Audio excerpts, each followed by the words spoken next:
Welcome. I'm Mike Bonsignori. I'm a partner in our M&A and Energy and Infrastructure group here, and I sit in Washington, D.C. I have the privilege of being your moderator today. You won't really hear from me too much, but I'll ask the good questions that you guys hopefully will want me to ask you of our distinguished panel here. Today, you're going to hear a little about potential election impact. You're going to hear a little about FERC's big activity that came out on Friday and the impact of the industry. Financial diligence and key issues to think about, and technical diligence and key issues to think about, all in this masterclass on investing in regulated utilities. So hope it's an interactive session. Andrew, standing up there, has a microphone. Any Q&A you guys have, just jump up. He'll get you a question, but please feel free to hop up. We have a Q&A after, and we have a reception and cocktails upstairs afterwards. So you'll just see signs. If you guys want to stay for a drink, it'd be lovely to chat afterwards. Please feel comfortable to stay. So with that, I'm going to have the panel introduce themselves. We have a great panel for you here today. I'm going to allow them introduce themselves, give a little background, and then we get started. Neil. Hi, everyone. My name is Neil Chatterjee. I'm in the Energy Regulatory Group in the Washington, D.C. office of Hogan Lovells. Have a diverse practice focusing on both power sector and gas issues. Prior to joining the firm, I had the privilege of serving as a commissioner and chairman at the U.S. Federal Energy Regulatory Commission. And before that, I was a long-term aide in the U.S. Senate. So looking forward to discussing on what tomorrow may mean for energy policy over the coming years. Hi, everyone. I'm Chip Cannon. I'm also in the Energy Regulatory Group in Washington, D.C. For about the past 28 years. I've been focused on regulation and markets in the U.S. power sector, which is a lot of words to say I'm the FERC guy. Hello, everyone. I'm Thiam Giem. I co-run our technical and market advisory practice for Black & Veatch. Black & Veatch is a major full-service consulting and EPC company across power, water, gas, and digital infrastructure practice. I've been with the company for 27 years. One of the many lifers, still my first job in the company. So, great. Hi, everyone. Colin Schmidt. I'm a partner at Leo Barrick. I lead our infrastructure financial due diligence practice. We're the largest sector dedicated practice in the market. I've focused on infrastructure investors exclusively for approximately 20 years, and I've had the good fortune to spend a bit more than half that time focused on the utility sector, looking at both contracted and regulated gas, water, electric, district energy, the whole spectrum. Awesome. Nick Cato, managing partner at Leo Barrick. Really happy to be here. See a lot of familiar faces out there. I'm the tax nerd that does a lot of the regulated utility work at Leo Barrick. I unfortunately couldn't shake that responsibility and continue to do it, but it's been great. I love it because it's one of the sectors where, really understanding the space and the regulatory nature of it, plus understanding the tax law, can lead to some really cool planning opportunities that can really impact returns. And I just love that aspect of it. And so looking forward to talking today about all that stuff. Nick's going to help me moderate here too. So, and another responsibility for you, Nick. I welcome it. Yeah. So why don't we get started with that? Thank you for the introductions. Let's get started. Neil, something tells me tomorrow is a big day in America. I can't put my finger on it, but I have a sense that just tomorrow is going to have a big impact. Why don't you give us a little update on the election, the U.S. election, how it could impact our industry and what you're hearing? Yeah, what I'm going to do is avoid what everyone else is doing and make prognostications of what the outcome will be tomorrow. There's plenty of people who are offering their punditry, and I'm guessing most of them will be wrong, but we will find out in the next couple of days, although I'd be interested to see what people's over-unders are. I've got a side bet with my family that we will know the official certified winner of the election over under 9 p.m. Friday. That's my over under. We'll see how that goes. But rather than get into who's winning in the 7 battleground states or whether there's any validity to the Iowa Des Moines Register poll, I'm going to focus on what the potential implications for energy policy will be based on the configuration of the government post tomorrow. And so I'm going to give 3 different scenarios. One in which you have a Democrat sweep, one in which you have a Republican sweep, and one in which you have some form of divided government. Because I do think there will be intricate differences on how energy policy is implicated based on those outcomes. So I'm going to start first and foremost with the Inflation Reduction Act. That's something obviously a lot of regulated utilities and folks in the energy sector writ large care a lot about. And in the event of a Democrat sweep, President Harris in the White House Democrats defying the odds and somehow hanging on to the U.S. Senate and winning a majority in the House. Clearly, the IRA and its provisions will be protected in that instance. And then I think things will shift towards the possibility of building upon the IRA in 2025 in a similar budget reconciliation vehicle akin to what was used to enact the IRA originally. It would only require 50 votes in the Senate. So this is assuming there are 50 willing Democrats to do this. Now, I do think there will be some within the Democrat caucus who would prefer to pick up some of the things that didn't make it into the original IRA because they were blocked by Senator Joe Manchin of West Virginia, who was more conservative than probably the center of the Democrat caucus in the Senate. He is retiring, and so will no longer be there. And my guess is they'll want to focus on things like childcare and healthcare and other policy issues that were on the cutting room floor in the IRA. And maybe energy won't be as much of a priority, but the Democrat leader in the Senate, Chuck Schumer, has said that he would like to focus on doing an IRA 2.0 that focuses on climate and getting more deliverables to accelerate the clean energy transition.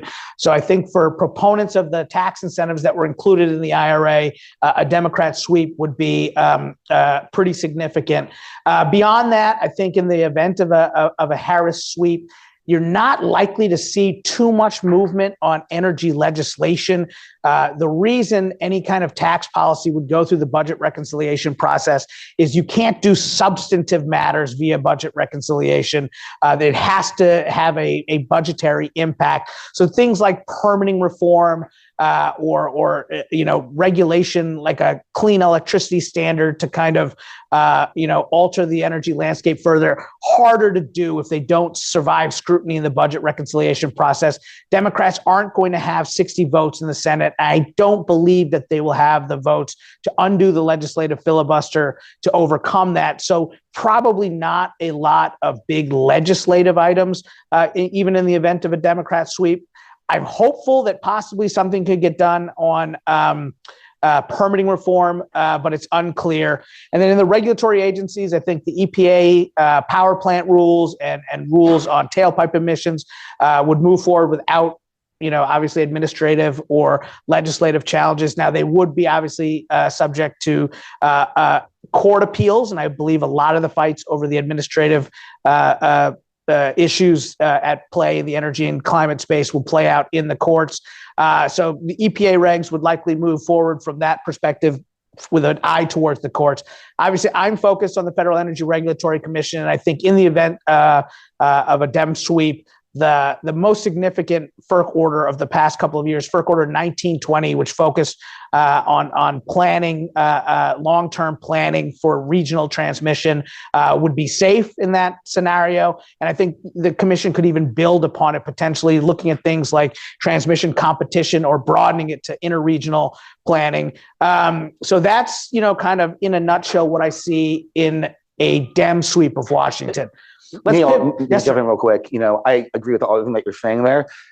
How much more, fuel do you think a Dem sweep would add to the IRA? Because obviously the IRA is, become a lot bigger than initially planned, right? And my view has always kind of been a Dem sweep would mean, it wouldn't change much, but I don't know how much better it's going to get in the future as far as additional incentives and even more and more, given how much bigger it actually has become than they initially budgeted. Do you have any thoughts on that? Or yeah, I think eligibility requirements, also like some of the elements around like direct pay. Yeah. It was Manchin and actually to a lesser degree, Senator Ron Wyden of Oregon, who's the chair of the Finance Committee. He pushed back on some of the things that, for instance, solar developers were looking for.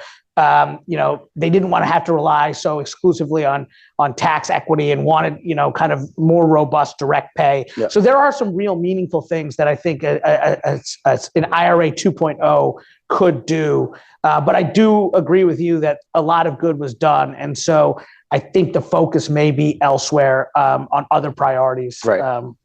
Cool. Okay. All right. So pivot to the second scenario. Trump wins, Republican Senate, Republican House. In that instance, I believe there will be a lot of headline risk about vulnerability to the IRA and some of the specific credits.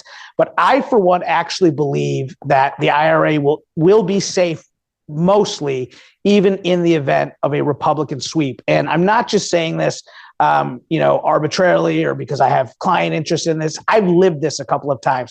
I've seen how challenging it is to effectuate something through the budget reconciliation process, particularly to negate policy that was already previously enacted.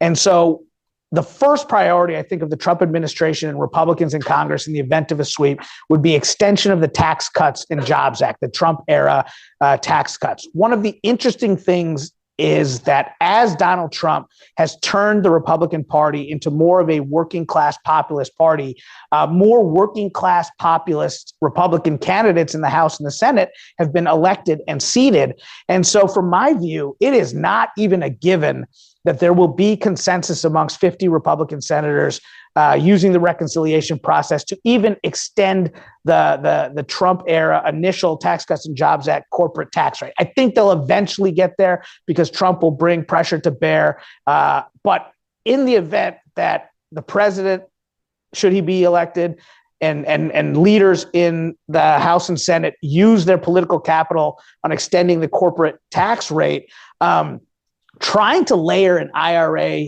repeal on top of that then suddenly starts to get really, really heavy. And I'm going to focus specifically on the U.S. Senate and the dynamics in the Senate. Let's just say Republicans have a really good night and get up to 53, 54, 55 senators. They might think we do have the muscle to actually go after some of these tax credits in the IRA. I don't necessarily see it. You're going to have, in all likelihood, two rock-ribbed conservative senators in West Virginia, no matter what happens tomorrow night, in newly elected Senator Jim Justice, the current governor of West Virginia, and Senator Shelley Moore Capito. I know that they're rock-ribbed conservatives, and rhetorically they've been very anti-IRA. Really, really difficult for them to undo all the good that Joe Manchin got done for West Virginia in that legislation. Not an easy vote for them. Senator Susan Collins of Maine is up for re-election in 2026. I think that's a really, really tough vote for her to start to pare back components of the IRA. Senator Lisa Murkowski of Alaska is going to be a total wild card in a Trump 2.0. She was the former chairwoman of the Senate Energy Committee. She doesn't strike me as somebody who's going to be eager to undo energy policy that she has heard from her constituency that they largely are in favor of. If Governor Larry Hogan, currently running for the Senate in Maryland, were to win, no chance he can vote to undo pieces of the IRA. I think the two Iowa senators, Grassley and Ernst, they can't possibly vote to pare back any of the wind credits. But then how do they justify protecting their own constituency with the wind credits and then sacrificing others? So I just think the math gets really, really tough. So then people say, you've got 18 House Republicans who wrote a letter to the speaker saying, don't come at the IRA with a hatchet, come at it with a scalpel, and let's just do micro changes. That seems easy, but the problem is there's something for everyone to dislike about the IRA. So if you come with a scalpel and you say you go after the EV tax credits, which I'm not even certain with Elon Musk whispering in the president's ear, whether even the EV tax credits will be as vulnerable as the headline risks would indicate. But if you just target smaller provisions within the IRA, somebody else is going to be upset to say, well, why are you getting to remove the provision you found offensive, but I can't remove the provision my constituency finds offensive? And it just gets heavier and heavier and heavier, and then these things tend to collapse. I was on the Senate floor when in the first Trump administration, they tried to repeal the Affordable Care Act, Obamacare. And as those of you who follow politics know, John McCain, the late, great Senator John McCain, came in and very famously did a thumbs down, and Republicans couldn't even pass that, what had been their biggest priority for years. It's just hard to get things done. And my final point on the IRA is, if not for the manner in which it was enacted, I keep talking about this process, budget reconciliation. The reason I refer to it is a legislative tool designed to circumvent the minority party in the Senate. So it is inherently a partisan legislative tool. So that's why every Republican voted against the IRA. But if it had gone through regular order, if it had not been because of the vehicle used to enact it, I think there were a number of Republican senators that would have supported the IRA, because at the end of the day, it was all carrots and no sticks. And so for me, from a legislative perspective, a Republican sweep, I still think the IRA is okay. Like in the instance of a Dem sweep, I don't think permitting reform can get done because while Democrats aren't going to want to yield on permitting policies that advance natural gas pipelines, Republicans aren't going to want to yield on siting and cost allocation pertaining to transmission lines. So I think you need divided government to do permitting reform, and I'll get to that in a moment. I think at the agencies, clearly, at EPA, Interior, elsewhere, there'll be a focus in a Republican sweep on opening up more land for drilling, and there'll be efforts to pare back the regs at EPA. My biggest concern, again, is going to be at FERC. Now, FERC is a little bit different in that it is an independent agency with a bipartisan configuration. And we've got a full complement of 5 commissioners there right now. And the next seat up is actually a Republican seat in June of 2025. So it's theoretically possible, although I think unlikely, that Democrats could even hold a majority on FERC through midway through 2026, which would really make it difficult to kind of pare back on a lot of the FERC regs. But I think generally, while there might be some changes to FERC Order 1920 on transmission, and Republicans will clearly try and take things in a different direction, it won't be a drastically different direction, because I do think there are a lot of Republicans in the energy space who view FERC as a beacon of stability in what has been an otherwise volatile regulatory landscape.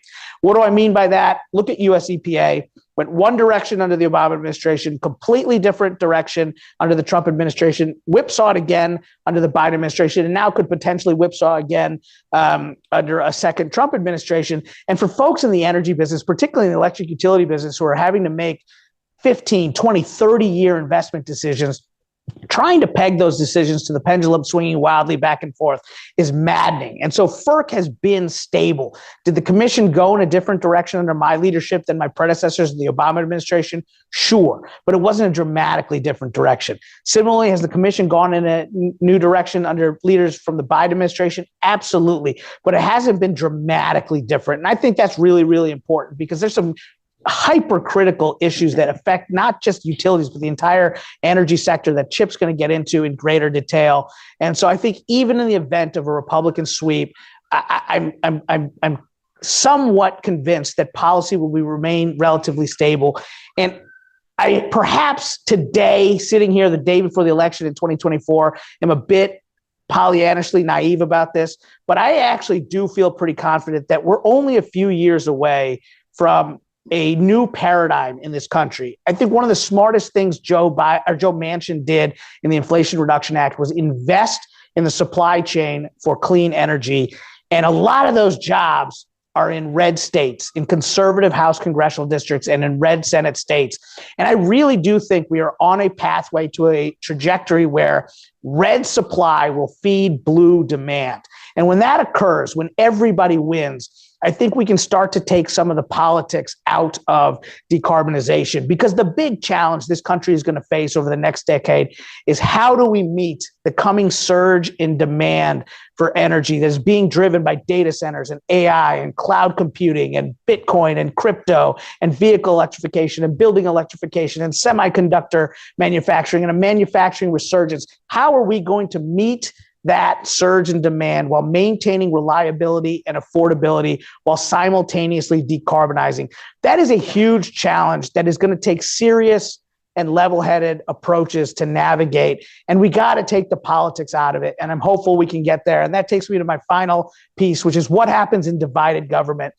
I actually think that's probably the best case scenario. I don't like it when one party or the other has total control. I like bipartisan negotiations, bipartisan deal making, when you take out the fringes and kind of really focus on the epicenter. I positioned myself during my time in government as a conservative who cared about climate change, who felt we urgently needed to decarbonize, but didn't want to sacrifice reliability and affordability. And I thought when I went out and came and joined Hogan Lovells that I'd be on an island. I thought the political left would think that I'm not willing to go fast enough and aggressively enough in terms of pursuing decarbonization goals. And the political right would be mad at me for even talking about climate change. I am so pleased to tell you I was dead wrong. I'm in like the 70% position. Most people in this space view the world through the similar lens as me. It's really the fringes on the right and the left. And I think they're the ones who get the most attention and make the most noise and get the headlines and get on TV and have big social media followings, but they don't actually work on policy. And I think if we have divided government, the Lisa Murkowskis and the Martin Heinrichs of the world will come together and get some things constructively done. With that, I've been yapping for a while. So because we're not using reconciliation here today, it's regular order. There's a wonderful tool in the US Senate called a cloture petition. If you can get 16 people to sign it and 60 to vote for it, you can get anyone to shut up no matter who they are. So I'm going to go ahead and file cloture on myself and yield time. No, Neil, Well, Neil, just to jump in there Yes, also, sir. I mean, I totally agree with what you're saying, especially on if it was a Republican win across the board. I mean, you look at, where a lot of investment is in renewable energy. A lot of our clients here own stuff in Texas and so on and so forth, right? Like it just seems unlikely, right? That there's going to be change there as a result of this. So I totally agree. I think my view is no matter who wins, it's likely not going to impact things dramatically. Obviously, a Democratic win might be slightly better, but overall, I don't see a big change. I see this being, a big thing going forward. I would also kind of add, I've heard from a lot of our clients, and I'm seeing it with a lot of the developers out there on the construction side of the house, that despite this big push towards energy transition, there are more gas-fired power plants being built right now in the United States than there ever have in the history of the U.S. Because that demand for energy that you're talking about is so high, and energy transition gets a lot of talk, and it's important, obviously, but I do think that people need to be cognizant of more traditional forms too, because that is still a really hot sector. No question. Yeah. Neil, I only had one question. I thought that was very. Oh, there's a question Over there. Yep, please. Now is the time to talk about it, but Chevron, is that going to make it more difficult for policy to be pushed nationally? And because of that, it just creates more uncertainty, or So the question for those listening is with the recent overruling of Chevron deference, will there be? yeah, does that create more uncertainty now that even if they want to make directional pushes, we're just going to be in much more limbo, or basically are people over or understating the impact of that? I'm trying to get a feel for how important that decision actually is in our forward-looking. I'll speak very quickly from the legislative perspective, and then I want to turn it over to Chip and others for the legal perspective. From a legislative perspective, I think it puts greater onus on Congress to actually legislate, and particularly when it comes to energy policy. I think it's been frustrating that we really haven't had a major energy policy in Congress since the Energy Policy Act of 2005. And the energy world has completely flipped in the last 20 years, yet our leaders at the federal level haven't kind of updated the roadmap for how Americans should navigate this environment. And most of the legislating that has taken place has been done via the tax code or omnibus appropriations bills. So in the absence of any kind of real legislative direction from our federal leaders, more and more of the critical decisions that are necessary for the energy transition are being handed off to agencies like FERC and EPA and Interior. And I think what we're seeing there, maybe not so much at FERC because it's an independent agency with a bipartisan configuration. And I've had clerks at the DC Circuit tell me they absolutely loathe FERC cases because they're so wonky and technical and complicated. And so even though they will say they may not, give expert deference, they inevitably will just because they don't understand the material. But FERC cases aside, I think it'll shift the onus more. There will be greater legal scrutiny at the agencies because at least in the short term, I'm not optimistic that Congress will step up and legislate to solve for this problem. So to the extent that it's agencies doing the work that Congress ought to be doing, I do think there's a vulnerability there, but I defer to others on the legal side. Chip, any different views? No, I would agree with that 100%. Okay, I do want to shift gears here, but before I do, I just have one question for you, Neil. Who's going to win? You did it to me. I can say with absolute 100% certainty that Jim Justice will be elected to the U.S. Senate from West Virginia. Well responded to. Thank you. All right, so let's shift gears here. Part of what we're here about today, to talk about today, is the actual financial diligence and financial impact and how these key issues arise. Colin, maybe you could give us a quick overview of investing in regulated utilities and how an investment in a regulated utility differs from maybe a traditional PE type arrangement. Sure. I think for those that know CAPM, I would assume everyone in the room probably does. We know infrastructure generally are a low beta asset class. I think even within the infrastructure asset class, utilities tend to straddle that more kind of core or super core, if you go by the kind of name of certain investor types side of the spectrum, in that many assets have very predictable yield, or at least very, very predictable ways in which investments made are ultimately repaid later through return on rate base. When we even just talk about valuations in the sector, we use other terminology like EV to rate base instead of EV to EBITDA as common parlance, just because rate base is such a critical determinant to future earning power of the asset. And even working in DCF models, I think many will know that we don't start with revenue down like we might a more conventional private equity type investment. We'll actually start with net income up, or even fixed assets up to get to an implied net income, and then kind of back solving for what cost of service might be to get to a total revenue requirement. So I think all I have to say, it's looked at a bit differently. But with so much of utilities operations being kind of captive to the form of economic regulation applied on it, it's critical to be extremely, extremely deep on the way in which the state or provincial or federal regulator applies that economic regulation to the utility. That's certainly the focus we take in our diligence, bridging, accounting, financial results to actual regulatory impacts and consequences. Yeah, I mean, I would just add that the regulated utility space is such a unique thing, not just for financial, tax, commercial, engineering, legal, and it's like, people like to group it in infrastructure as a class, which obviously is, but when you look at it from a deal perspective, it's almost like its own animal. You have to look at it totally different. Like someone that can kind of fake it doing, a digital asset and then also maybe do a transport asset because it's, looking at the business. But when you get to like regulated utilities, it's so different that, when you are looking at it from a financial, tax, legal, perspective, it just needs like a certain level of expertise because it's just totally different. Yeah. So Nick, let's talk about down the tax level. On the M&A side, on the structuring side, we're seeing a lot more joint ventures in this space, right? Oh yeah. So from the tax perspective, what are you seeing? Kind of what's happening in this industry right now? Right. I would say we're seeing more and more kind of regulated utilities, kind of doing JV type structures now, right? And I'm sure there are a lot of processes out in the market right now where this is happening, where they have an underlying LLC or LP, and they're selling 20% of it or 50% of it, and they're pretty meaningful check sizes still. And that seems to be a big trend. And I'll use this time to talk a little bit about tax actually, because I see a few tax nerds out there, and I'm sure they want to hear about this. And actually, honestly, the deal folk in the room too, and non-tax people. In regulated utilities, tax can make or break a deal, like true statement. Like there are tax planning, and if you have the right facts, can easily add 200 basis points in return to a transaction. And let me talk about that just for a second. So taking a step back, this might be a little remedial for some, but let's say classic structure.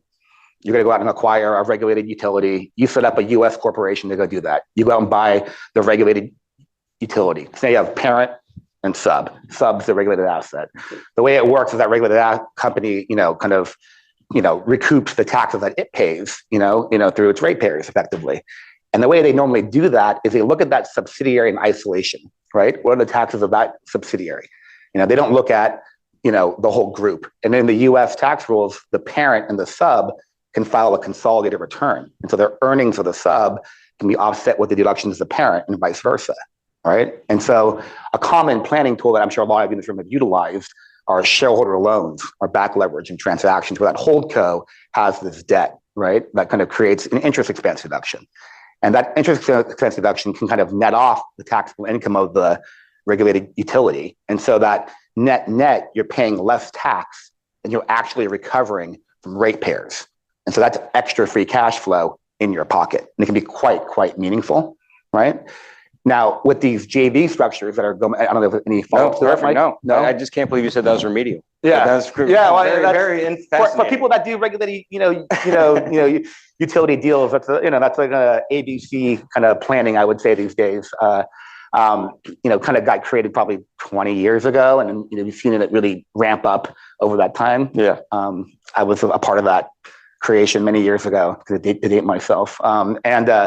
I would say nowadays with these JV structures, there are some really unique tax issues. And so the first one is a lot of times these JVs are in what's called flow-through form, meaning the entity doesn't pay tax. It's a partnership for tax purposes. The partners pay the tax, right? A lot of commissions now are allowing that JV entity, even though it's not a taxpayer, to recover taxes as if it were a taxpayer.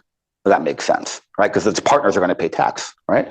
And so that kind of creates a really unique tax planning opportunity here, because in the tax world, if you're going to go out and acquire an interest in a flow-through entity, you can get what's called a tax basis step up as a buyer, meaning you get extra DNA equal to effectively the enterprise value of your investment, right? And that amount, creates extra tax deductions. And go back to my example of, you have, investor kind of buying 50% of this JV. Well, that JV computes its taxes on a standalone basis, right? Without regards to this quote unquote step up, deductions.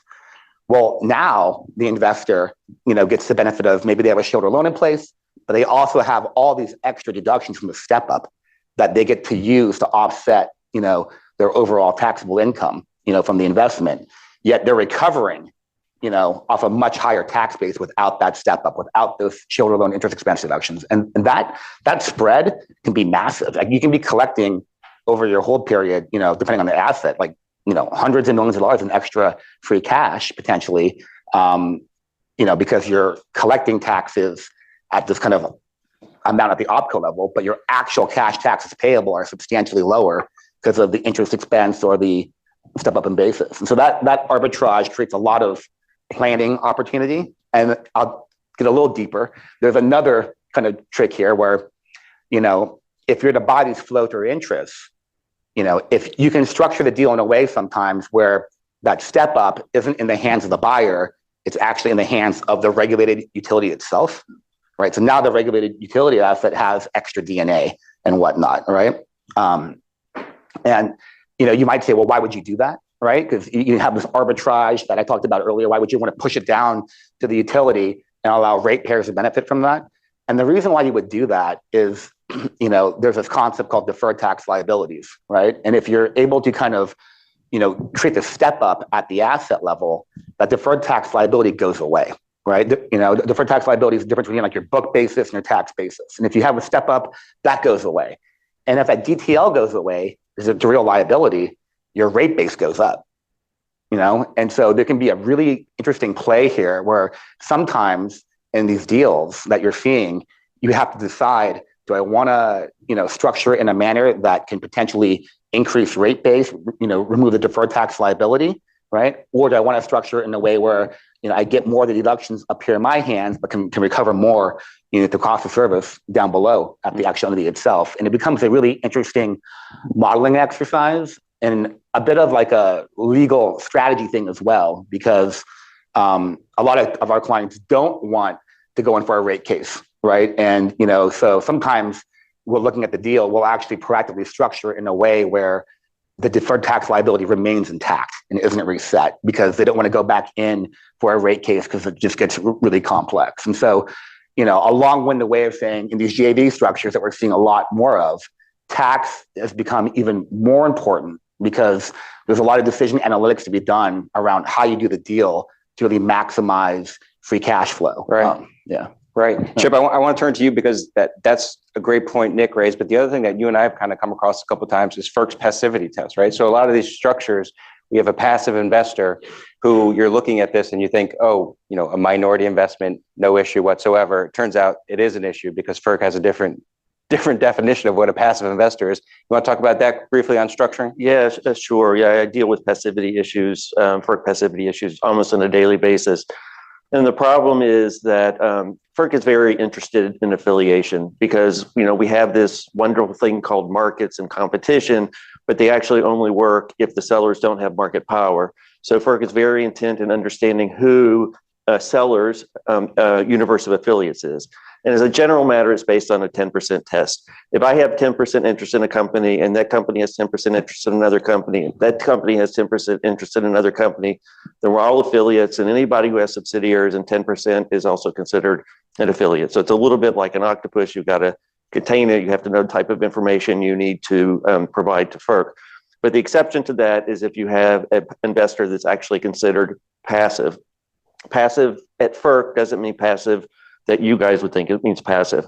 Passive is often an entity that has the limited veto consent rights that a limited partner would have, but with certain special exceptions, one of which is that the investor cannot have the right to vote to remove the managing member without cause. Doesn't mean that the investor can actually remove the managing member without cause. They can just have the right.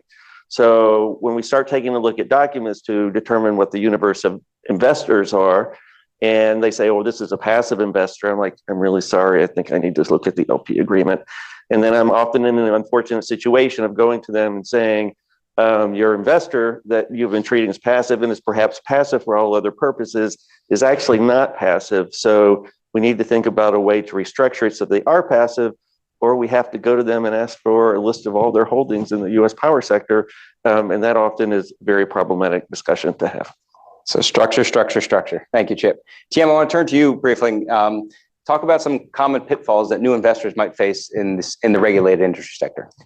Yeah, thank you for this. I think the common pitfall for new investor is, like a lot of you said, when you're looking at regulated utility investment, it's quite different from unregulated. First of all, like in terms of capex, when you look at a merchant or asset or others, capex is generally quite bad. You try to skim down in capex in the regulated world.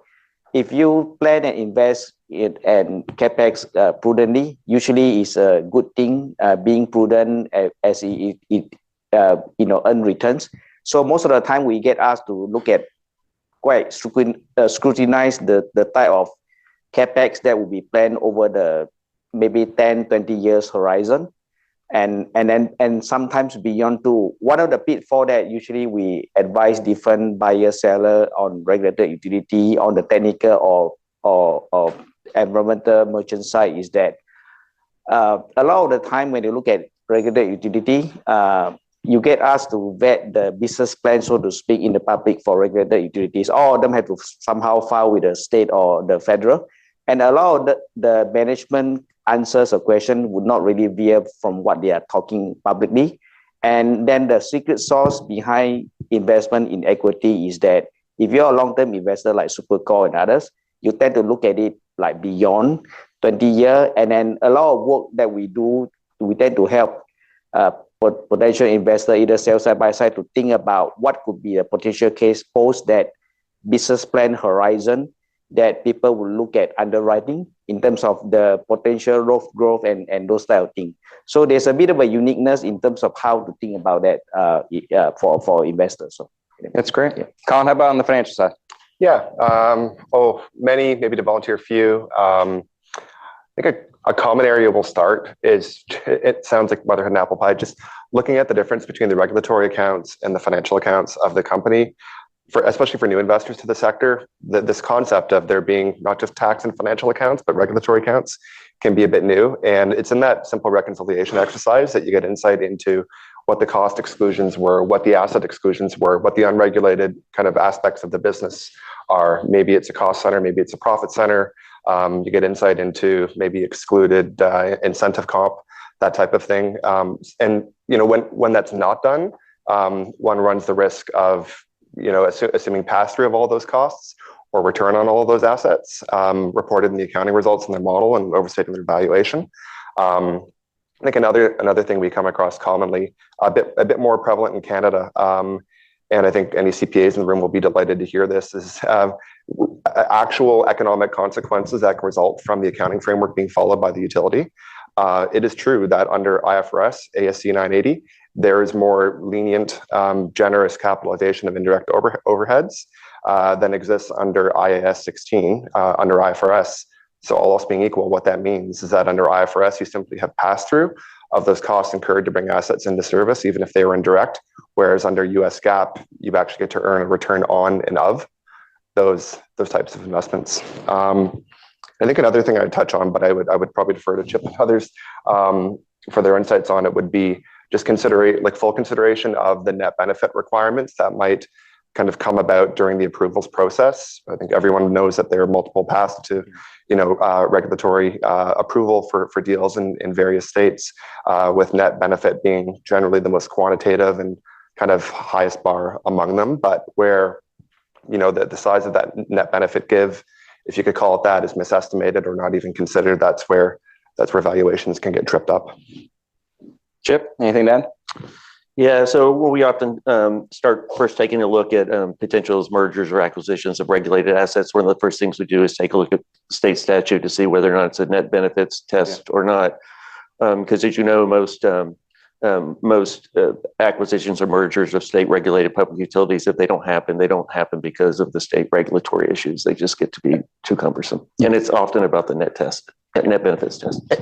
Good point. And what I would add is, when I was talking about all this tax planning earlier, it's really dependent on the regulatory body. They have to approve it, right? So depending on which jurisdiction you're in, it can really vary, right? And so it's, that's where we call Chip and say, does this work, right? Are they going to look through this? Are they going to allow this to happen? So on and so forth. And so that's something else to kind of keep in mind, that what worked on one deal may not work on another deal, because it's very factual. Actually, once we have one of those regulatory proceedings, everyone is coming out asking for a goodie, essentially. Right, exactly. I think a related point too to that is and it's a bit of a jurisdiction by jurisdiction issue, is how far up the chain a regulator might look to determine what the actual or true leverage of the company is. Is it only at OpCo? Does it stop 3 levels up?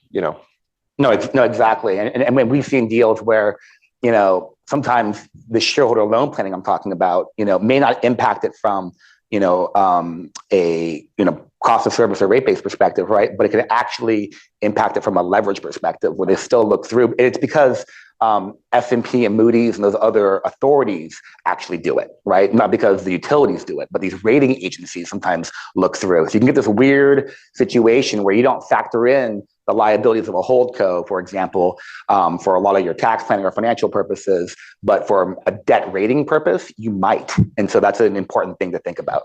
Yeah. All right, so that's jurisdictional differences. Yeah. How about differences among the utilities and the industries themselves, TM? So how about some technical differences that you come across in the different regulated utilities that's spanning across the various sectors? Yeah, I think so. We look at quite a few regulated businesses over the years, like can be including water, gas, and electric. I think that the key differences are that all the different sort of regulated utility businesses, they all have some more performance KPI that are regulated or benchmarked by certain bodies to track. I think the key is to try to understand how to look at troubleshooting or benchmarking the potential investment to make sure that they are within comparable to peers and others. And then within the different for example, electric utility too, depending on the region, the system design and feature may be different. If you're in a colder weather states, the design of the system and others is quite different versus the not so cold and others. And seismic zone could be quite important too. And if you're in California, obviously you have to look at potential fire risk and some of the issue that utilities like PG&E are facing and other stuff. So, yeah. And Colin, how's this come up in the financial space?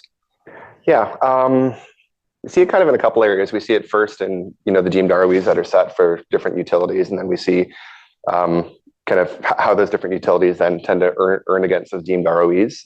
I think common to the setting of the deemed ROEs for all the utilities is that almost every state and regulator will go in with the same perspective on risk-free rate and market risk premium. Kind of comes down to beta and company-specific factors. All else being equal, we generally see, if I can make a gross generalization, higher deemed ROEs for inter-RTO transmission or FERC transmission, followed by maybe gas distribution, because those companies bear a bit more volume risk. They're exposed to the heating degree day kind of experience of the service territory they're in, followed by electric distribution, maybe water at the bottom end of that, kind of the 8 to 10 or 8 or 9% range, deemed ROE just being the least kind of elastic of all of the demand profiles of those. I think the biggest distinction on kind of what's been earned is actually maybe within the electrical space, electric distribution transmission space, differentiating between Western United States and then kind of Midwest and Eastern United States in recent years. I think all utilities have experienced regulatory lag, those in, more constructive jurisdictions that permit interim rate cases, have a number of riders to help them control costs, or that might have, had their last revenue requirement and cost of service calculated at a very favorable point in time, maybe in 2019, then going into 2020, 21 is good. But I think it's the wildfire experience and kind of growing kind of legal exposures that the utilities are facing, especially in the Western United States, PG&E, Pacific Corp, kind of really any of them. That's been the biggest differentiation. I think there's also some uncertainty too around kind of where utilities should be getting money from in order to harden that infrastructure from those types of events in the future. I know there's funding through the DOE. There's a bit of an equity issue, lowercase e, around whether it's paid for by ratepayers now, or if those are investments that should be repaid over a long life. So that's some of the downside risks. What are we seeing for a room full of investors here? What do we see as the key value drivers, right? Looking at the investors, what is driving value in these industries? Yeah, generally rate-based growth. I think if you put the utilities on a spectrum, a lot of electric distribution utilities are at that kind of far end where they're pretty significant. I guess transmission too, where they're pretty significant ongoing capital investment needs. I think that bodes well for investors in the sector, provided they've got the patience and the cost of capital to fund it. And that's really where you and TM will kind of team together, right? Because a lot of our clients are going to come in and pay a high multiple of rate base. I remember when it was 1 times rate base. Now it's 2+. It's quite common in a lot of these deals. And you have to have the conviction that the CapEx spend is going to get there, that's going to work, and that the regulatory people are going to approve it. And it's this whole chain of things, right? Which adds a lot of complexity, to these deals. And to me, that's what really differentiates these transactions from so many others. Just so unique. It's not just I stay in my lane. It's a very collaborative experience. When we're working on deals, we're all working together on deals, because it's like a domino effect, and it's really important to team and collaborate, unlike a lot of other sectors. And if you're newer in this room too, regulated utilities, this is a masterclass, quote unquote. So we're talking with a lot of acronyms and a lot of fancy words. If you don't understand these, I think this is being recorded. You can rewatch it and Google and whatnot, because it's I recognize that a lot of this terminology can be like a second language if you don't play in the sector. Yeah, another point I'd make too, just quickly on rate base I think especially for those new to the sector, is to look at that rate base multiple with a discerning eye. Sure, it might have been 1.8 times rate base on a current deal, but yeah, it's 1.8 times today's rate base and then 1 time next year's rate base. So I think it needs to be looked at in context of what's kind of in the capital investment pipeline of the company. There's a reason you pay more. I would say too, on value driver, the other point that would be quite key too, as you look at certain investing opportunities, that if you go in and take a look at the asset classes by age count, but and the last 5 to 10 years, you often can tell on the average side how much of the how young are the asset classes within the utility. Are you investing in the post-boom cycle where the utility has been aggressively doing capex? There's not much growth prospect going forward. That's one thing. Then you got to solve it too about what is the future load growth looking like, in the next 20 years, and then more importantly beyond that. So in the US, we've seen mostly flat growth until a year or two ago. What type of view are you going to take in terms of the potential data center demand and others, how might rewiring of the transmission grid, so to speak, benefit what you're looking at in terms of the region and the company you're planning to invest? So anyway, So what do you guys think what is that boom? What's that next boom sector? Is it data centers? Is it transmission? What are we seeing there? Oh, I think transmission is going to be a big thing in the future. You know, it's going to be huge. Yeah. Just given the demand for power and whatnot, like you got to transmit it, right? And so I think it's going to be a really, really big thing going forward. But that being said, like we're seeing a lot of stuff get done in water these days, you know, which it's becoming a lot more popular than it has in the past. And I mentioned the GAVs are some of the bigger ones, you know, and then a lot of like, you know, it's funny, there are a lot of privately held utilities out there that are owned by families, family offices, you know, all these smaller regulated utilities all over the United States. We're seeing a lot of activity in that sector also, obviously, you know, so a little bit of a roll-up strategy, if you would. So. Yeah, I agree with Nick, although I'm a bit biased. So my background is transmission. I used to build like high voltage substation, but I think in terms of beyond electric transmission distribution too, there's a lot of prospect and growth, mainly because if you look at the world, right, everything that we talk about, data center, you know, EV and like domestic manufacturing, if you are wrong on one of them, you know, the two of them are going to be right, but all three of them need more load. And the way to think about it is like, you know, I think in the future we're going to see a lot more requirement for the US to continue supplying like the T&D component for many years to come. So I'm quite bullish. So, you know. Yeah. I was just going to weigh in. Like, I agree that we need a lot of transmission, and we absolutely, to have a reliable, sustainable grid in the future, need it. It's just hard to build, and that's why earlier I was focusing on the importance of getting legislative permitting reform done. You know, FERC is trying to do what they can, but you know, I've been in Washington for about 25 years now, and I've watched repeatedly as Congress has punted to FERC and FERC has punted back to Congress and vice versa on these complex questions. And it's just, it's hard, you know, citing infrastructure period is a challenge because NIMBYism, not my backyardism, isn't political. It's not ideological. People don't want energy infrastructure coming through their backyards, whether it's a pipeline to deliver natural gas or a transmission line to deliver clean energy. And they fight it, and they fight the siting. And, you know, there's real challenges there. I think, you know, the easiest way to get transmission built in this country would be to use existing right-of-ways, but then you're building through the same communities that were subject to previous rounds of infrastructure build out. And in this case, I think as an academic exercise, I could credibly argue that, well, we're sorry, we're going to build through your backyard again, but this time, this transmission line is going to enable the retirement of a more polluting source of generation. And so over the course of time, your air and water will become cleaner. So it's in your interest to let us build through your backyard again. And they'll say, no, why not go through our neighbors?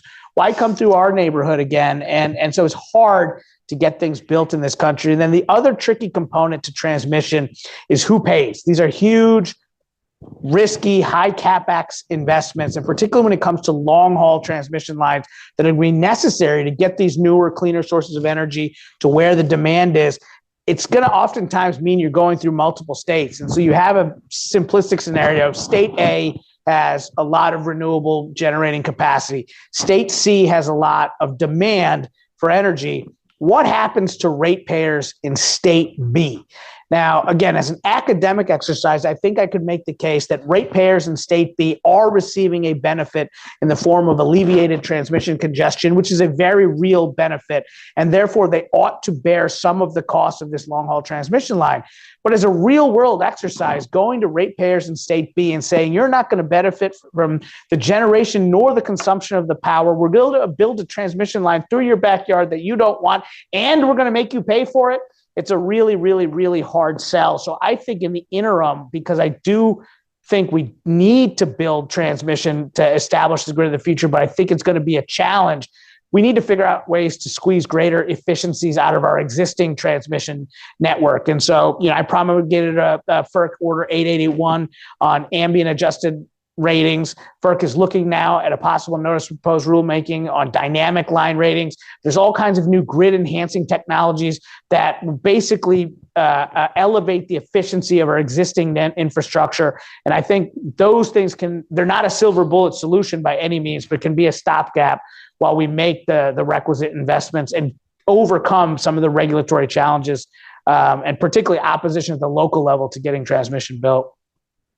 That's great. Yeah, it's a good point. And something else that we're seeing a lot in the deal space too is, not just investing in these tangible assets, but in some of the ancillary services that are necessary to be, provided, to these assets, right? And I think that's something for the core plus investors in the room that might be of interest to you, because, you can kind of make the case that a lot of these services are recurring, and are very sticky.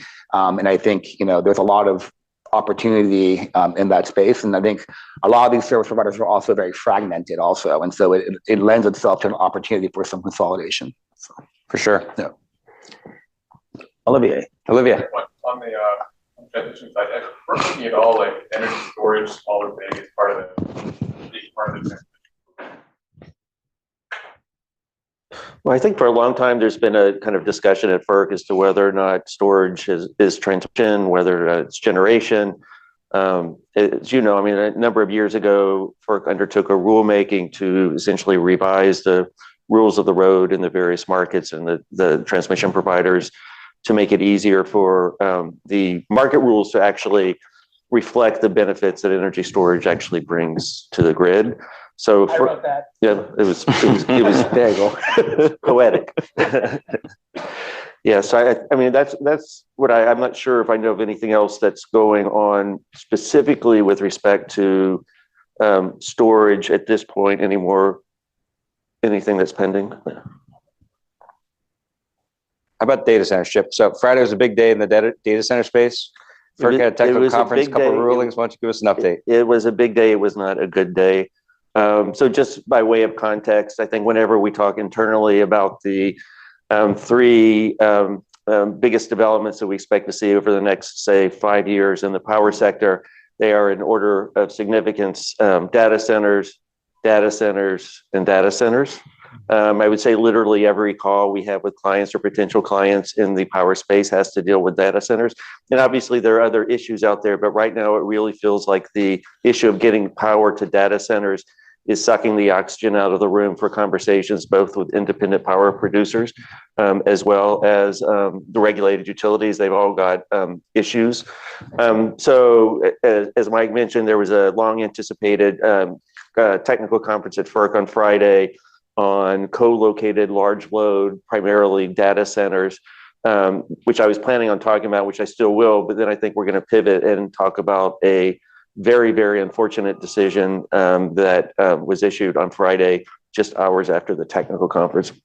First, I want to make sure that everybody understands a few defined terms. So FERC uses the term in the power sector generally co-located load. And I know in data center parlance, co-location means something else, right? It's like a data center where a lot of different companies can put their equipment in the data center. So in the FERC and power space, co-location means basically you have a data center that is located on the same site as a generating facility. And there are essentially kind of two types of co-location. You can have a co-location in front of the meter, in which case the data center is physically interconnected to the grid. And it may have an arrangement with the generator, a PPA or something, but as a practical matter, its electrons are going, the electrons for the generating facility are going into the grid, and the data center is actually getting electrons from the grid. And then you have the behind the meter arrangement, in which case it is what it says, the data center is located on the meters, on the generating facility's meter side, and the electrons are going directly from the generating facility to the data center. And you may have an arrangement whereby if the generating facility doesn't have enough power, then power can flow from the grid through the generator's interconnection. Or at some point, you could also have a configuration where if the generating facility is not operating, then the data center stops to receive power. And this raises a number of issues, because if you are in front of the meter, then you are actually paying for transmission service and you're paying cost of the grid. If you're located behind the meter, at least in PJM, and I'm going to focus primarily on PJM because that's where this case we're going to talk about took place. And the technical conference, a lot of discussion was on PJM. But in PJM, there's no way to allocate any system costs to behind the meter generator. If it's front of the meter data centers, then PJM or the other RTOs, ISOs can study it in their planning horizons. If it's behind the meter, it's actually invisible. So PJM actually recommends that if you are siting a new data center, that you do it in front of the meter. Everything's a lot easier that way. We know the share of the costs. It's a lot more visible, but it does have some informal guidance that allows generators to also co-locate behind the meter. At the technical conference last week, not surprisingly, one of the biggest issues that was being discussed was how do you actually allocate costs? And there's been a lot of back and forth in various FERC proceedings is how you allocate the costs, or should you allocate costs to a behind the meter data center that's actually not connected to the grid. You can make an argument, which a lot of the data centers and some of the IPPs have made, that why should they bear any costs of the grid? They're not interconnected to the grid at all. They're not taking transmission service. However, there is a very legitimate argument. Well, they may not be connected directly to the grid, but your configuration behind the meter could not exist without the grid because the generator is connected to the grid and you're basically using that interconnection. And so even if the data center is not taking transmission service, they should still be responsible for certain costs of the grid. So, for example, and this is an example that was raised, RMR units, reliability must run units. There are units that want to retire, but they're needed for reliability. Everybody in the grid pays their share just because it helps keep the system running. Shouldn't those costs also be allocated to the data center? But once again, in PJM, there's no way to do that right now. In most places, there's no way to do that. So a lot of the data centers representatives were saying at the technical conference that they're more than willing to pay their share of the cost, which totally begs the question about exactly what the costs are. So there's a lot of discussion on cost allocation issues, but the one thing I think that came out primarily from the technical conference is the issue is not data centers, the issue is not co-location, the issue is resource adequacy. There is not enough generation in PJM. PJM is facing dwindling reserve margins. It's going to be in really bad shape by 2030 if something doesn't happen. But it's a very circular issue because the data centers are saying we would be more than happy to co-locate in front of the meter, but there's not enough capacity out there. There's not enough capacity because the PJM capacity markets aren't throwing off long-term price signals that are sufficient to incentivize new capacity. It takes a generating facility, 5 to 7 years now to just go through the interconnection process. And unfortunately, the regional transmission planning process doesn't provide for enough transmission. So we would love to be interconnected to the grid, but the grid's not ready for us, at least not on our timeline. So we're going to interconnect behind the meter of a generating facility. But if the generating facility is existing, what that really means is now there's actually less capacity for the grid because they're basically turning that capacity inwards. So these are some of the issues that were, feel free to. Can I ask you a quick question on that, Chip? So, because this argument came up a lot, both in the technical conference and in the case that you're going to describe. But if we can maybe explain to folks what you're talking about, yes, if you're taking this generation behind the meter, you are removing capacity from PJM at a time when capacity is scarce. But because they're cutting this deal directly with the data center, aren't you also taking the subsequent demand behind the meter as well? And so why would the supply demand curve be impacted? The clearing price, it doesn't strike me that the clearing price would change in that scenario. Well, I mean, I think the problem is primarily if you have an existing unit and you're putting, you're basically reducing the capacity on the system for new demand, but it's totally different. I mean, PJM prefers for you. As a matter of fact, the market monitor came in and said, if you are coming into the region with a data center, you should be bringing on your own generation because at that point, it's pretty much of a balance. There's nothing, it's a lot easier to kind of bear. There's not as much impact on resource adequacy, but you do have new load. But the new load, you're taking away capacity that's basically being used for the rest of the system. And another one of the problems, I think, is that a lot of what we're talking about are these existing nuclear facilities, which are really, the crown jewels. They are baseload units. My understanding is there's not a lot of differentiation between when they operate in the summer, when they operate in winter. Basically, the grid was built to be around them. And so you're taking all of these assets that were paid for by ratepayers for all of these years and are being used to serve the system. And now they're being used to serve certain customers. And just also real quick, I thought actually the most interesting aspect of the technical conference was there was an issue with a lot of state representatives, regulatory folks, because, and this is where it gets really murky. So there's a lot of state issues involved. So FERC has jurisdiction over the transmission system. It has jurisdiction over the wholesale sales, but that actual sale to the data center is an issue purely of state jurisdiction. Under the Federal Power Act, the states have jurisdiction over that final sale. If you are selling an electron to someone who's not going to sell it to someone else, but they're going to use it, that is a matter of state law. Which, by the way, it's the reason why behind the meter data centers can't work in every state. You actually primarily have to be in a retail choice state where someone other than the utility can make the retail sale. Otherwise, utilities are primarily making them. So that gets me now to what FERC did just hours. So the technical conference, all of the commissioners are saying, we're all ears. We come to you, we are looking for solutions. We all want to work together, kumbaya.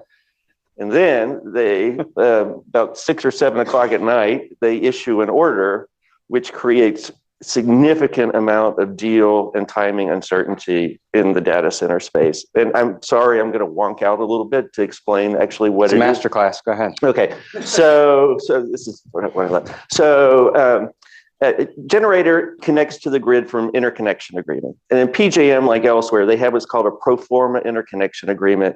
It's already been approved by FERC. If a generator interconnects and uses the pro forma agreement, you don't have to file it with FERC. If you deviate from the pro forma, it's called a non-conforming agreement, then you actually have to file it with FERC. Susquehanna is a subsidiary of Talon Energy, has a 25 or so hundred nuclear facility with 2 units in Pennsylvania. It had already amended its interconnection service agreement to co-locate 300 megawatts, 150 behind each unit, and it had to amend it. So if you want to co-locate behind your interconnection, you actually have to restudy. So PJM restudied it, said, okay, you can have 300 megawatts behind your meter, no reliability issues. And then they decided they wanted to, Susquehanna decided that they wanted to increase the co-located load from 300 megawatts to 480 megawatts. PJM studied it, they approved it. PPL was the interconnecting utility, and Susquehanna had an amended interconnection service agreement, and they filed it with FERC. And normally the filing of an interconnection service agreement is something that somebody like me gets excited about, but not anybody else. It became heavily litigated, primarily contested by AEP and Exelon, raising a lot of the same questions that were raised in the technical conference about are they bearing the cost? Why aren't they bearing the cost of the system? How do we know they're not going to be using the system? What about reliability? FERC typically has 60 days to act on those. They sought some additional information. It took them 120 days to get out an order, which remarkably fell on the day of the technical conference, which was unfortunate for a lot of optical reasons. But the order basically said that you can only have a non-conforming interconnection agreement if it's really necessary for the specifics of a particular generating facility. And you have not shown that here, because we all know that this is the beginning of a wave of data centers that are going to be co-located behind the meter with other generators. So this is not a one-off issue. And by the way, PJM, you have this informal guidance out there, and you've based this amended interconnection service agreement on that informal guidance, but you haven't let us see it. You haven't, I mean, they could see it, but you haven't let us approve it. You haven't filed it pursuant to Section 205 of the Federal Power Act. So basically, what FERC, and it really wasn't FERC, we can talk about that, said was you need, if you're going to have a non-conforming IA to accommodate a behind-the-meter data center structure, then you first need to change your tariff to put in provisions to address it. Which raises in itself a number of questions because the stakeholder process at PJM has been unable to agree on anything for quite some time. PJM could, I think, potentially file it by itself under Section 206 of the Federal Power Act, but I'm not sure why they have an incentive to encourage behind-the-meter data centers because it just causes them problems with resource adequacy. And so this has created a fair amount of concern, in particular people who are looking at behind-the-meter structures. What does this mean? How long is it going to take to resolve? And I think probably one of the biggest beneficiaries of the order are developers of totally islanded microgrids who can provide power to end users without interconnecting to the system at all. They could do this on an interim basis, intermediate term, until maybe some of this stuff gets out with the idea that longer term you actually interconnect to the grid, because there are a lot of instances in which you may not want to be totally islanded. I mean, one of the concerns obviously is for data centers that are used for national security purposes, right? They're going to need backup power. You're not going to want to necessarily just island yourself or something like that, which also say during the technical conference, as well as in this proceeding, and the question of how important all of this is for the United States to be at the forefront of having a data center platform here in the U.S. is paramount. And this actually, I think, goes a fair way to undermine it. And I'll let Neil talk about this, but actually what's interesting, the commission has a full slate of 5 commissioners right now, but the way it worked out is only 2 commissioners actually voted the order, with the chair dissenting. The other 2 had to recuse themselves for conflicts issues. So you have this really game-changing order that was only supported by 2 of the commissioners. It was a bad order. There were 85 paragraphs and only 5 of them were of any substance. The rest just talked about what they said in the proceeding. And the optics of them sitting in a room talking about what we were going to do. And the only unanimity in the room was everybody said, you need to give us a short-term solution and then work on longer-term solutions, but we need something now. And they effectively kicked the can really far down the road. Can I add just one more negative news beyond what Chip sir said? Only if you and bring then, it back and then we along should positive. jump into more positive stuff Exactly. like April and other stuff later. So I guess if you can, we have crunched quite a lot of numbers for analyzing completely behind the meter microgrid, and it is not cheap.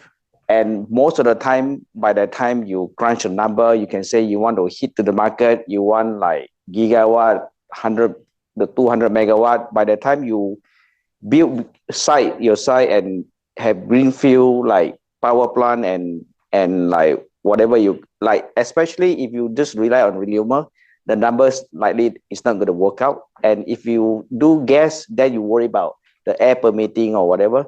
It's easily going to take you 5 years plus to get from ground up to there. And even there, if you are completely not relying on transmission, behind meter microgrid is going to be quite expensive. So yeah.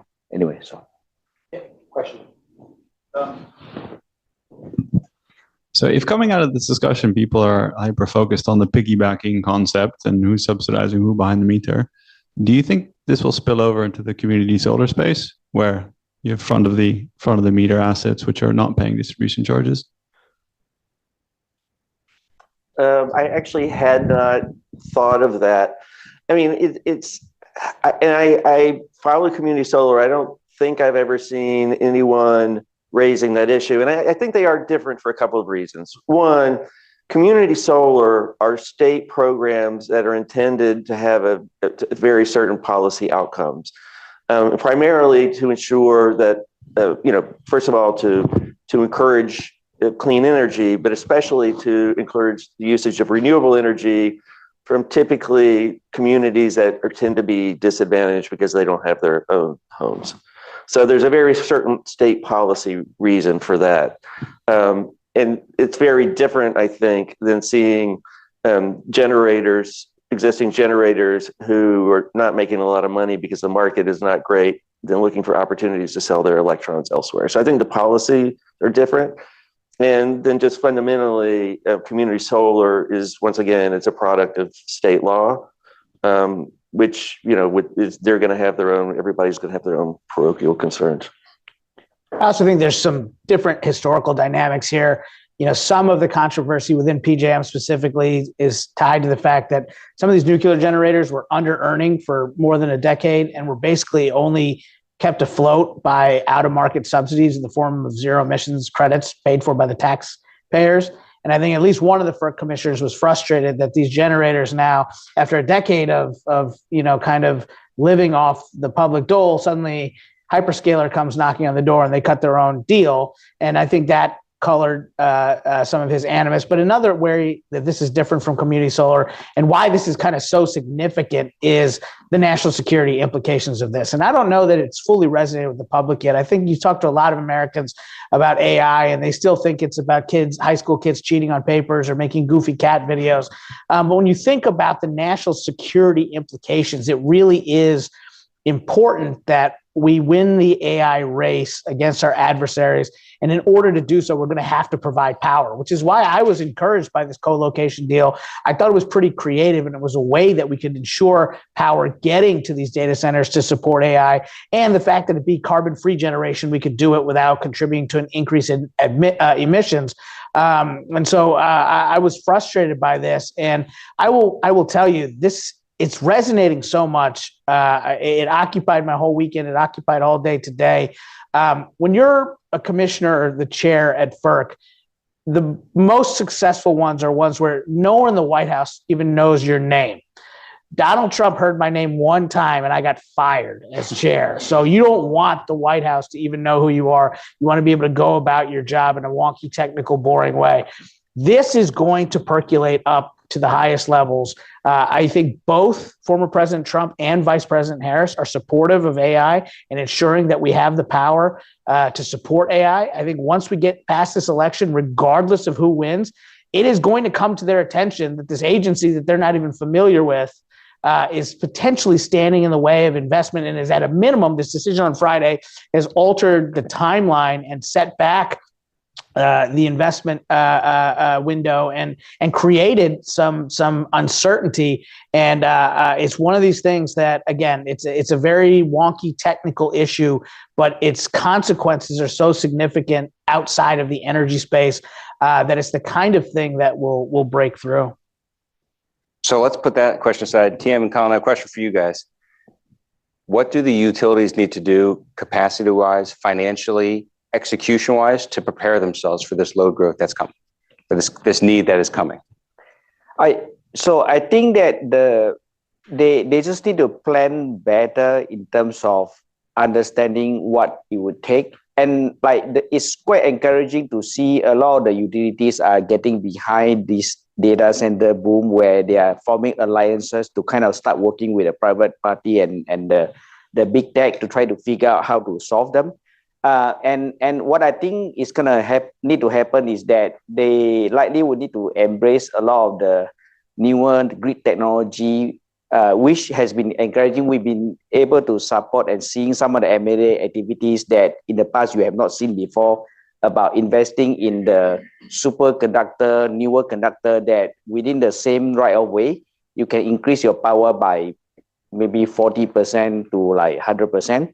Or certain technology that will help you redirect power flow to make it easier for new load to be added and things like that. And I think that quite a few of the utility that traditionally has not been as progressive, we believe, are jumping on the front end of trying to figure out how to solve problem. It's going to take some openness and to try to figure out with the private parties and big tech to try to sort it. And lastly, we can likely try to solve the cost allocation problem, because I genuinely believe that there's something for everyone, win-win-win for everybody, except for the NIMBY issue that it's going to take some time to how do you think about messaging, like what Neil said. So anyway, yeah, I fully agree on the cost allocation issue. I like to like to revert to an adage of you can't make the first customer on the bus pay for the whole bus.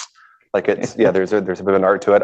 I think a significant constraint for especially electric utilities right now coming out of this period of high under earnings and high regulatory lag is just financial capacity and financial resourcing. That's why there have been recaps of pure play transmission entities to give them the dry powder they need to kind of carry out their investment plans. I can't help but think with grid modernization, this dramatic kind of uptick in load growth, that electric distribution utilities in particular are pretty stretched and challenged. Well, yeah, I think that's why you're seeing all these JVs come about, quite frankly, right? That's what's happening. Yeah. And oftentimes too, when we look at those, we supported quite a few of the JV. When you first look at the profile of the company, the historical spending pattern, a lot of time you realize that it's not that they don't have enough capex to grow and plan, and a lot of the company has been planning according to the funding capacity. To control, it's more like you have a cap to try to spend down to and split between the OPEX and CAPEX. But if we have better capital infusion into that, it would like propel them further and other stuff. So, yeah. I want to save some time for Q&A, but I do a few more wonky questions for our masterclass so we can actually prove this is a true masterclass. Colin, looking at you here. Return profiles among the various subsectors, how do they differ? When we're looking at water, gas, electric, how do the returns differ from class to class? I think they generally follow the business risk that we talked about earlier, just with those higher beta companies having more varied earnings. There's that classic kind of spectrum of yield to capital appreciation. But I think maybe just to delve into a bit of masterclass worthy content depth. One of the most critical things we do in a financial due diligence is actually just an attribution bridge of what the earned ROE was relative to the deemed ROE, getting into all of those items that impact the numerator in that calculation. Revenue variances, especially where there isn't partial or full decoupling, what's happened with every single cost line item comparing actual to deemed, what's happened with cost of debt, especially in recent environment, looking back to when the company was last deemed and what weighted average cost of debt has gotten to, for prospective rate making purposes, looking at whether the company's kept up with the capital investment kind of timeline that was maybe set out in a 3 or 4 year plan to the PUC. And so pulling all those income factors together and then taking a view of which of those are likely to repeat in the future and which not, or which might reverse out the other way. And then looking at the denominator impacts. So those things that give rise to difference between the equity portion of rate base that you get to earn a return on and your actual equity capitalization, to your earlier point about shareholder loans coming into the structure.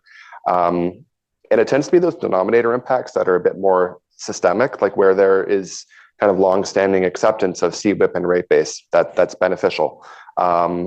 Acceptance of certain regulatory assets getting to be included within rate base. Working against that would be regulatory liabilities going in rate base, and also looking at both what the company's history has been maintaining its deemed leverage ratio and how much the regulator kind of bears down on them for deviation from that. This can be easily half or more of the kind of overall work program that we do to support an investor. And when you're doing that diligence, what are the signs of like a healthy company? What's a financially healthy company? What are the key things you're looking for versus what transaction might need to be done, an equity infusion or some kind of debt recapitalization or something? What are you looking for? Stability and earnings. It can be a bit of an outcome too of like what features exist within the regulatory construct.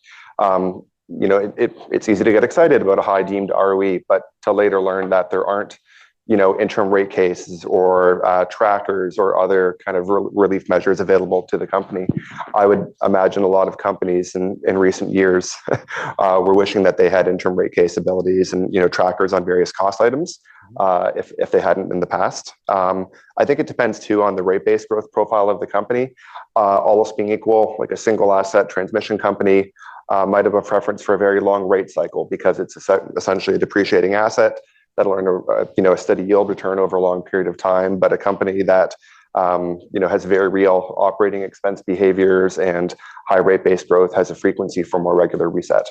So it's maybe a non-answer, but it's a way of saying that you would need to look in the jurisdiction and kind of see how compatible those features are to the kind of characteristics of the company. Yeah, I just think that, like, my view at least is, even in a environment where interest rates are kind of going up and whatnot, well, we're going up a little bit, that prices, kept going up as well because of the demand for electricity, for water, for things like that, right? And the play is, maybe you have to pay a big price to get in to one of these regulated utilities, but if you have the capital to just put more into it and deploy more and more cash, get more and more into rate base, you're going to make money that way. And that's really the play here for investors, right? Is to find these assets where you can put more money to work and really kind of dollar cost average down, your rate base multiple that you pay to get into it. And just with all the demand that we've been talking about here, I just see this being a hot market going forward. Yeah, and maybe to add on one more point, I think another, like, a more commercial lens to take to it would be, like, what experience do customers in that jurisdiction have with increasing utility rates? How much share of wallet does that gas bill, electric bill, water bill represent? But more broadly, like, are they bought into the idea of growth in rates over time, or has there been something in play where maybe there was a period of extended non-investment in rate base, with customers getting a bit too accustomed to rates being flat and not increasing? I think average electric distribution rates have gone up 25% in the last 5 years.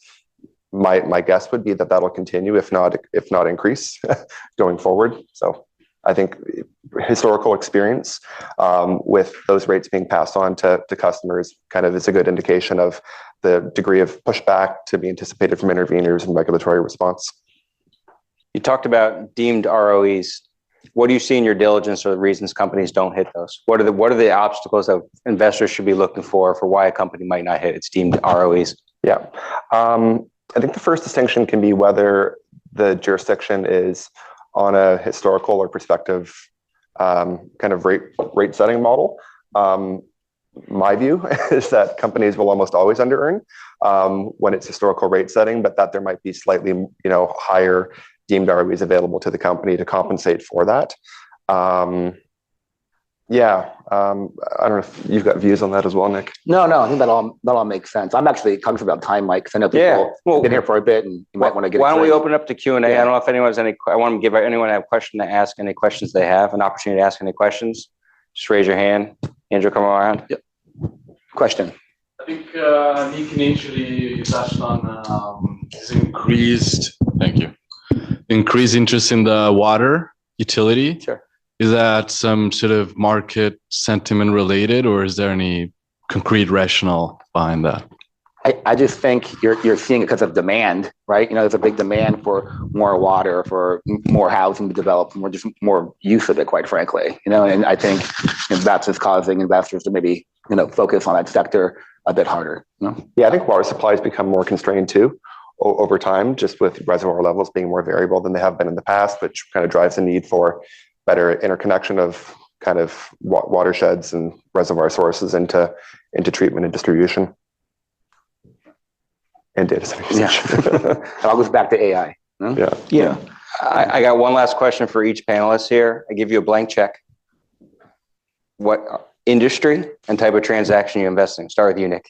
Oh, man. Am I trying to maximize my return, make the most money possible? Or am I trying to be like a steady Eddie core investor? You do you. I want to make the most money possible. I'll take a little risk, like personally. I think if you want to take risk and you want to make money in this sector, and a couple plays you can do it.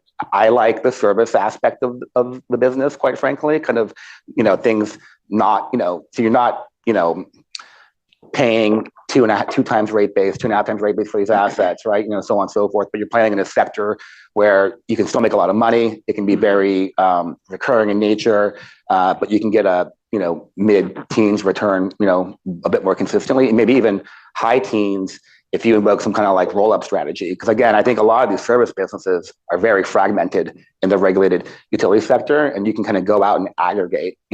Likewise, I think.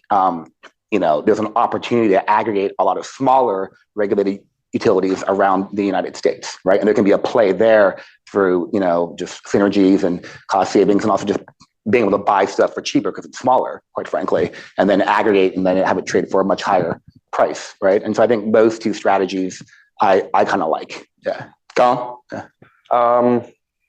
I feel like there might be too much pessimism reflected in valuations for gas distribution utilities right now. I think we're still kind of early days in seeing like what's possible with RNG blending and hydrogen blending into natural gas supply. I think when you talk to any operator of these assets, they'll quickly kind of correct you in saying they don't work for a natural gas company. They work for a company that transmits molecules. And I think we've even seen, I think, encouraging from a natural gas distribution perspective, bans on new connections increasingly overturned, and many jurisdictions actually moving forward with bans on bans. So I think as affordability pressures are here to stay, there's a very real kind of investment case for gas distribution. Tim? Yeah, I think we're gonna have to go to a bar and hash out our next post-employment thing. So I think he thinks very like me. So I think that if you can find differentiated services solution in the mid-market sector, smaller, regional, and aggregate them, and those are serving the more infrastructure industry that are booming, like rising tide floats all the boat. And if you are targeting smaller one that you can aggregate and combine them, I think they'll be a good play. It has to be quite differentiated, whereby you don't run into a risk of competing with people that are going at scale quickly, that will take your business away. So there are increasingly more opportunity for us to do so. So anyway, so that's my investment focus. So Chip? Yeah, I think I'm not really going to answer your question, but I think my answer is not going to be responsive to your question. Is that getting to Neil's point about transmission? I think that the vertically integrated utilities and then the standalone transcos, transmission only entities, there's going to be a lot of opportunities for transmission. It has simply got to be built. It's the largest impediment to energy transition in the United States. And there are, I think, some fundamental problems that need to be worked through, but they have to be worked through. And so I think that the transmission owners will be able to extract a lot of value from that. Right. Neil? I'm a policy guy, so I'm going to leave the blank checks and the investment decisions to the professionals. But from my perspective, I want to build on what a couple of folks have already mentioned about the potential in aggregation. So one of the policies that I was proudest of promulgating while at FERC was FERC Order 2222, which removed barriers to entry for aggregated distributed energy resources to be compensated in the competitive wholesale power markets for all of their attributes, for energy, for capacity, and for ancillary services. And, we're kind of working our way through the compliance process right now at the various regional transmission organizations and the ISOs. But I do think eventually we will have successful adoption and at scale. And I fundamentally believe in, when you're thinking about a distributed energy resource here, thinking electric vehicle, advanced appliance, rooftop solar. If you have one electric vehicle, your ability to impact the power market is nil.